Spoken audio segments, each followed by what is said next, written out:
Bonjour à tous. Femme de terrain et d'expérience, vous me connaissez. Je suis une des vôtres et je mettrai toute mon énergie et toutes mes compétences au service du territoire. J'incarnerai une nouvelle génération d'hommes et de femmes politiques, sincères et exemplaires, préoccupés davantage par les intérêts des citoyens et non pas par ceux d'un parti. Forte de 20 ans d'entrepreneuriat et d'engagement bénévole syndical, j'ai toujours refusé le prêt-à-penser des grandes franchises politiques, au département, comme je le ferai à l'Assemblée. Je me bats au quotidien pour défendre l'emploi et pour porter votre voix auprès de ceux qui veulent décider pour vous, mais sans vous connaître. Pour réconcilier les Français avec leurs élus, je m'engage à modifier les pratiques politiques en appliquant 3 principes: exemplarité, transparence et obligation de résultat. Il est temps d'appliquer une politique de bon sens, de gestionnaire, de choix courageux en priorisant les actions, loin de tout intérêt particulier ou partisan. Je mettrai mon franc-parler, ma ténacité et mes convictions au service du territoire pour redonner espoir et confiance aux citoyens du nord de l'Yonne.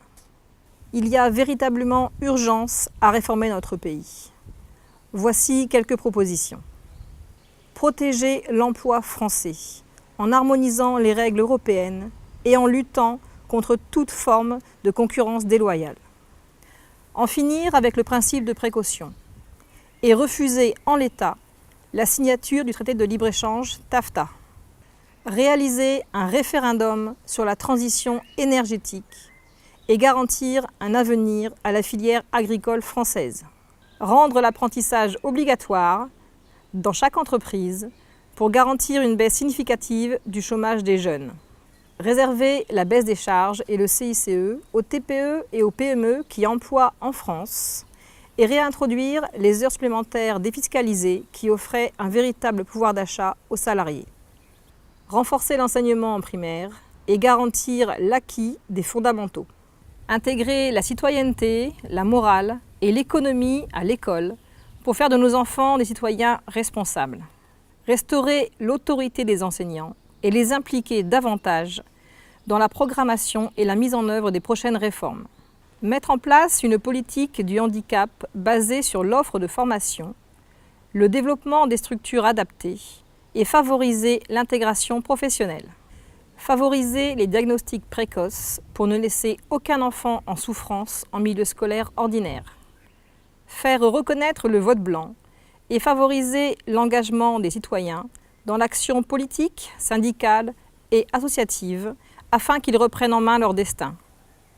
Protéger nos pompiers en leur donnant un vrai statut, en permettant leur formation hors congés payés. Une incitation fiscale pour les employeurs coopératifs et la reconnaissance de leur qualification dans le monde du travail. Développer les pôles de santé et les plateformes collaboratives pour permettre l'accès aux soins du plus grand nombre. Multiplier les maisons d'assistantes maternelles sur le territoire pour garantir un service de proximité et répondre aux larges plages horaires des salariés. Renforcer la place de la France en Europe, limiter nos interventions extérieures et œuvrer pour la stabilité de nos rapports avec nos alliés étrangers.